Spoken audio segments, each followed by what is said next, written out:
அஸ்ஸலாமு அலைக்கும் வரஹ்மத்துல்லாஹி வபரகாத்துஹு. இன்ஷா அல்லாஹ் இன்னைக்கு நம்ம மரணத்துக்கு அப்புறமும் நன்மை தரக்கூடிய விஷயம் பற்றின ஹதீஸ் தான் பார்க்க போகிறோம். அபு ஹுரைரா ரலியல்லாஹு அன்ஹு அறிவிக்கிறார்கள், ஆதமின் பிள்ளைகள் அதாவது நம்ம மரணிச்சதுக்கு அப்புறமும் இந்த 3 விஷயத்தை தவிர வேற எதுவும் பின்தொடராது. இதில் முதல் விஷயம் என்னன்னா, தொடர்ந்து நன்மை தரும் நிலையான தர்மம்.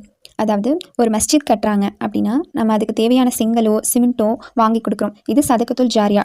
அந்த மஸ்ஜித்தில் நடக்கிற ஒவ்வொரு தொழுகைக்கும் அமலுக்கும் நமக்கு நன்மை வந்துகிட்டே இருக்கும். ரெண்டாவது விஷயம் என்னன்னா, அவர் மூலம் பெறப்பட்ட கல்வி. இவங்க மார்க்க கல்வியை கற்று பிறருக்கும் கற்றுக் கொடுத்து அதன்படி அவங்க அமல் செஞ்சாங்கன்னா அமல் செஞ்சவங்களுக்கு கிடைக்கிற அதே நன்மை அதை கற்றுக் கொடுத்தவங்களுக்கும் கிடைக்கும். மூன்றாவது விஷயம் என்னன்னா, அவர்களுக்காக துவா செய்கின்ற நல்ல குழந்தை. அவங்களோட குழந்தைக்கு நல்ல பண்புகளையும் மார்க்க கல்வியும் அவங்க கொடுத்துருந்தாங்கன்னா நிச்சயமாக அந்த குழந்தை அவங்களோட கபருக்காகவும் நரகத்தோட பாதுகாப்புக்காகவும் துவா செய்யும். இந்த 3 விஷயம் தான் நபி ஸல்லல்லாஹு அலைஹி வஸல்லம் அவர்கள் மரணத்துக்கு அப்புறமும் நன்மை பெற்று தரக்கூடியதுன்னு சொல்லியிருக்காங்க. இந்த ஹதீஸ் முஸ்லீமில் 1631 வந்திருக்கு.